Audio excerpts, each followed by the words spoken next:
My name is Renata Vasquez, and the moment the judge said, "The prosecution calls its next witness," my uncle's lawyer actually laughed, right up until I stood up from the gallery and walked to the stand.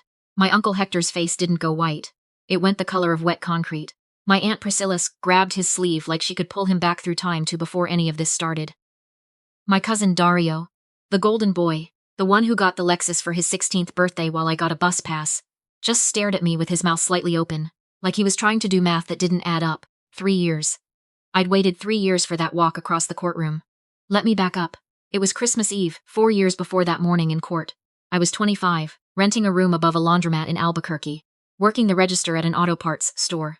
That's what everyone believed, anyway. The truth was more complicated, but I'll get there. Dinner was at Uncle Hector's house, this sprawling adobe-style place out in the foothills, with a casita out back and a pool nobody swam in because Hector said the chlorine wasn't worth the maintenance hassle. Hector Reyes built custom home developments as the kind of guy who got interviewed by the local news whenever a new gated community broke ground, who sponsored the Little League team, and had his name stitched on the dugout fence. He was also, though nobody at that table knew it yet, running one of the largest construction loan fraud schemes in the state of New Mexico. But I'm getting ahead of myself again. I sat at the end of the table that Christmas Eve in a sweater, with a small bleach stain on the cuff that I'd tried to hide by folding my sleeve back. My cousin Dario had just made junior partner at a law firm downtown. My cousin Tessa had gotten into a PhD program at Arizona State. And me. I dropped out of my accounting master's program 18 months earlier, 2 semesters short, and was still ringing up brake pads for minimum wage plus commission. Renata. Hector didn't look up from the ham he was carving. Still at the parts store? Still there, I said. Nobody laughed, but somebody at the far end of the table made a sound like they wanted to. My Aunt Priscilla patted my hand with the specific gentleness people reserve for things they feel sorry for. There's no shame in finding your path later, honey. She meant it kindly. That almost made it worse. My mother, sitting next to me, squeezed my knee under the table the way she always did when Hector got going. She'd defended me my whole life in small, quiet ways that cost her something every time. Because Hector was her older brother, and this house, this family, this was the only family she had left after our father passed. What none of them knew was that I hadn't left my master's program because I'd failed. I left because of what I found. 18 months before that dinner, I'd been doing forensic accounting coursework, analyzing a set of commercial loan files a professor had pulled, anonymized, supposedly, for a class project on detecting fraud patterns. Except one of the shell companies listed as a guarantor on 3 different construction loans wasn't anonymized well enough. Reyes Builders Group, my uncle's company. The loan amounts didn't match the appraised value of the properties. Not by a little. By a lot. Properties valued at $2 million were securing loans for 4.5. I brought it to my professor. He told me I was misreading the documents, that construction loans worked differently than I thought. I went to the program's academic integrity office, since the files were supposed to be confidential. They told me to be very careful about what I was implying. 2 weeks after that, somebody broke into my car in the parking garage and took nothing except the folder of printouts on my passenger seat.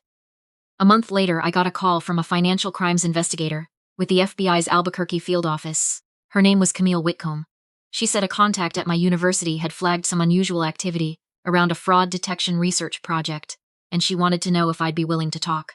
I left the master's program 4 days after that call. Not because I was scared, though I was, because trying to keep working with federal investigators, while sitting in seminar with classmates who might mention my name somewhere it could get back to my family, felt like carrying a lit match through a building full of gas leaks. My cover story was simple. I burned out. The pressure got to me. I went back to retail to figure things out. Hector believed every word of it. He liked it, even. It confirmed something he'd always suspected about me. By the time I sat at that Christmas Eve table, I'd been a confidential source for over a year, working my way towards something closer to a paid cooperating witness. Someone who understood construction finance well enough to translate what the agents were looking at, and who had family access no outside investigator could ever get. That dinner was the first time I watched the operation up close, in real time. Hector left the table twice for phone calls. Both times I could see him through the kitchen window. Pacing by the pool nobody swam in. His shoulders tight, in a way they never were, when he was performing warmth for the room. On the second call I caught 4 words drifting through the glass. Push the Alvarado draw. Alvarado Heights was a development I'd flagged 9 months earlier. 40 single-family lots. Draws being requested from the bank far ahead of actual construction progress. Inspectors signing off on framing that satellite imagery showed didn't exist yet. I excused myself to help clear dessert plates and sent Camille a 2-line message from the bathroom. Alvarado draw being pushed tonight. Her reply came back in under a minute.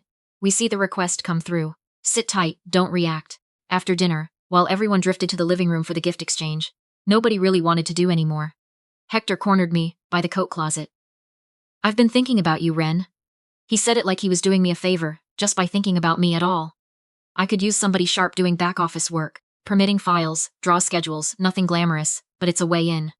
He smiled the smile of a man who believed he was rescuing a drowning person, when really he was the one holding her under. I'll think about it, I said. Don't think too long. People who wait around for opportunities usually miss them. I drove home that night and typed up a contact report that ran 11 pages. I want to tell you about my cousin Brinley. She was Hector's daughter, 2 years younger than me, the quiet one, the one who sat at family events with her arms crossed, and her eyes doing more work than her mouth ever did. I recognized that watchfulness because I'd built the same one myself. 3 weeks after Christmas, she texted me out of nowhere. Coffee? Not near the house. We met at a diner off Central Avenue at 7 in the morning on a Tuesday in January.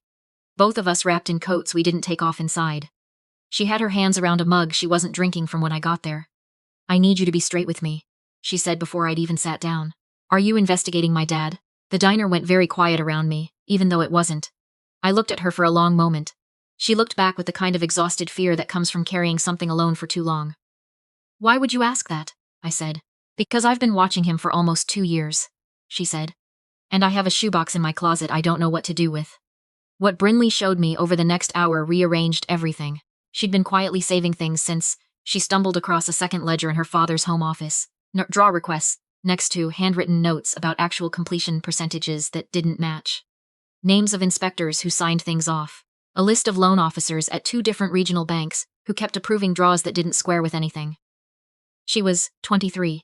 She'd been sitting on it for 2 years because she was terrified of what it would do to her mother if it came out.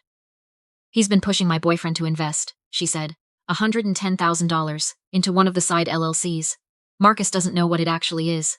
I can't let him put his whole savings into something that isn't real. I can help you, I said, but you need to understand, if you hand this to me, it doesn't stay between us. It becomes part of something bigger than either of us. She nodded slowly. I know, I've known for a long time. I just needed somebody safe to give it to. She studied me for a second. I always thought it was strange that you left school. You were the sharpest one of all of us. My dad made fun of you for it, but he also never let you get too close to the business side of things. Like he was keeping you at arm's length on purpose. People underestimate what they've already decided not to look at, I said. I'll skip the long middle stretch, because the part that takes the longest to live through isn't usually the part worth retelling in detail. What matters is this. Hector Reyes had been running inflated draw and appraisal fraud for 9 years. He'd built a network that included 2 compliant appraisers, a handful of loan officers across 3 banks who got kickbacks routed through consulting invoices, and an inspector who signed off on framing inspections from his truck without getting out. He laundered a good chunk of it through a youth sports nonprofit with his name on the building. My Aunt Priscilla ran the books for that nonprofit. Not knowingly, the Bureau confirmed that early on. Hector had used her signature on documents she'd never actually read. In the final year before the arrests, he started pulling my mother's side of the family in too, quietly. My father had a small landscaping and irrigation business that had just lost its biggest commercial account. Hector offered him grounds maintenance contracts on 3 of the developments, reasonable pay, legitimate-looking invoices.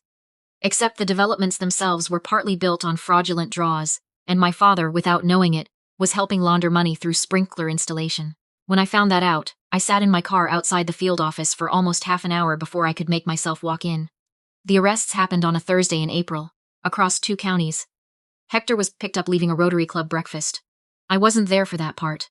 I was already downtown, getting fitted with a microphone for what would become 9 days of testimony. His attorney tried the obvious play. I was bitter.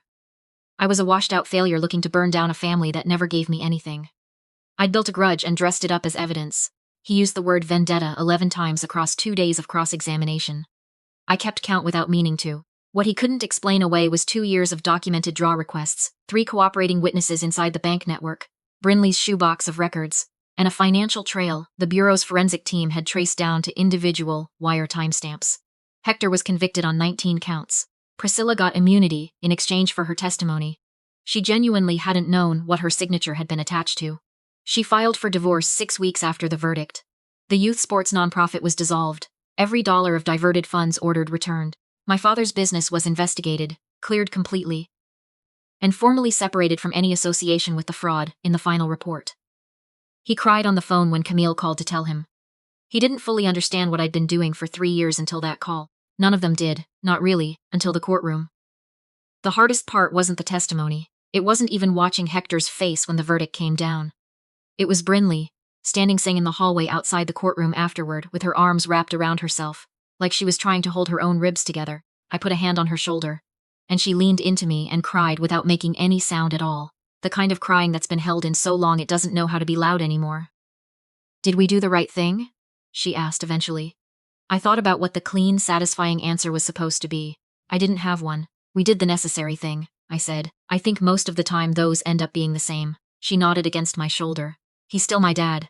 "I know. That doesn't go away." "No," I said, "it doesn't. People ask me sometimes, the few who know the whole story, whether I regret it, whether taking down family is ever worth what it costs. Here's what I know. 14 families lost homes they'd put their life savings into because the construction loans behind those homes were never sound to begin with. A 26-year-old woman named Amani Castellan, who'd bought her first house through a builder tied to one of Hector's loan officers, spent 2 years fighting to keep her house and lost it anyway. She came to the courthouse the day Hector was sentenced. She didn't say a word to me. She just sat in the back row and watched. When the judge read 16 years, she closed her eyes and let out a breath, like she'd been holding it since the day she signed her mortgage. I think about that breath more than I think about almost anything else from that whole stretch of my life. I'm a full special agent now, not a confidential source anymore. Camille Whitcomb is my supervisor and still the sharpest investigator I've ever worked with. I don't talk about the Reyes case much. This is close to the first time I've told it start to finish, out loud, to anyone who isn't already inside the bureau. If there's anything worth taking from it, it isn't that I was brave. I wasn't. Not particularly. I was a 24-year-old grad student who found something she couldn't unfind, and didn't have it in her to look away from it. The people who called me a failure at that table weren't wrong about what they were looking at. From where they sat, I looked exactly like someone who'd quit. That was the entire point. That's what made it work. But I learned something doing this job that I didn't know before. The most dangerous person in any room is the one everybody already decided doesn't matter. They never see her coming until she's already standing up.